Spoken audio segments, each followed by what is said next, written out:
ça va très très bien à une jeune fille aux yeux bleus. Hein. Et puis il faut imaginer le bois, il faut imaginer la robe qui est toute décolletée, froufroutante à souhait, de jolis petits gants, un éventail, et l'homme tombe amoureux immédiatement. Et ils furent nombreux à être tombés en amour du talent de Franca Charpentier, la modiste passionnée, passionnante, la plus célèbre de la vallée de la Fensch. Toute création a son nom et sa signature, les chapeaux également. Modèle exclusif étoile filante est donc marqué sur celui-ci. La maître modiste n'est pas vraiment passée comme une étoile filante à Algrange. Une partie de sa collection est restée plus d'un week-end, salle de l'Amicale des Pompiers à Algrange. En effet, invitée par la commission culturelle par le biais de Madame Carmen Noiret, deuxième adjointe chargée de la vie associative de la ville, à l'occasion de la journée de la femme. Et la journée de la femme, on peut dire que ça va très bien à Franca Charpentier. Voilà. Alors, mon nom patronymique, c'est Pomatelli. P-O-M-A-T-E-2-L-I, épouse Charpentier. Mon mari est sidérurgiste, il est lorrain. Il a aimé les chapeaux parce qu'il m'a rencontré avec les chapeaux. Donc, ça fait partie du personnage et de mon métier que j'ai continué, envers et malgré tout, tous, à un moment donné. Parce que la femme devait rester à la maison. J'ai lutté contre ça. Parce que je n'étais pas d'accord. On n'arrive pas à me mettre la main au collet comme ça. Ça sort par tous les trous, vous voyez. Et le fait de créer, eh bien, c'est quelque chose, c'est comme une maladie, ça ne s'arrête jamais. Et des créations, elle en a plus de 900 au sein de son association Les Chapeaux de Franca. Ces modèles, 200 ont été exposés à Algrange de 1906 à nos jours. Nous voici dans une salle à Algrange, une salle d'exposition. Et je suis très fière justement de présenter quelques-unes de mes œuvres en fait, puisque il manque encore 700 chapeaux à ces chapeaux-là. Par faute de place et aussi par choix, j'ai choisi ceux qui sont les plus représentatifs de la variété en fait. Les différentes matières, les différentes époques. Alors quels sont les...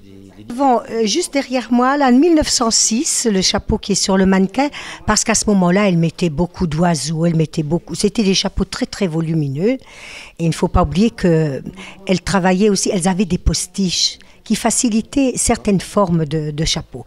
Maintenant, nous avons la chance, en 2013, de porter tous les chapeaux que nous voulons d'après notre fantaisie. Et c'est ça qui est magnifique pour la femme, elle a le droit de se changer, elle a le droit de mettre n'importe quel chapeau. Je montrerai après des toques bérets, il y a des soucoupes, je fais en ce moment des petites soucoupes pour des toutes jeunes de 15-16 ans, vous savez, ça fait un petit peu rêver, ça leur va très bien et je vous montrerai tout à l'heure.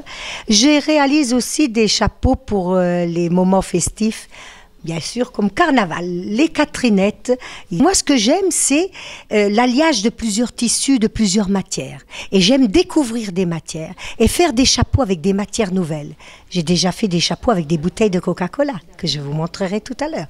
Je me sers de tout ce que je vois qui pourrait être matière à réaliser un chapeau. Voilà. Si la femme est l'avenir de l'homme selon la célèbre maxime du poète Louis Aragon, le chapeau a un avenir également. Pour Franca, sa mode perdure et traverse toutes les époques.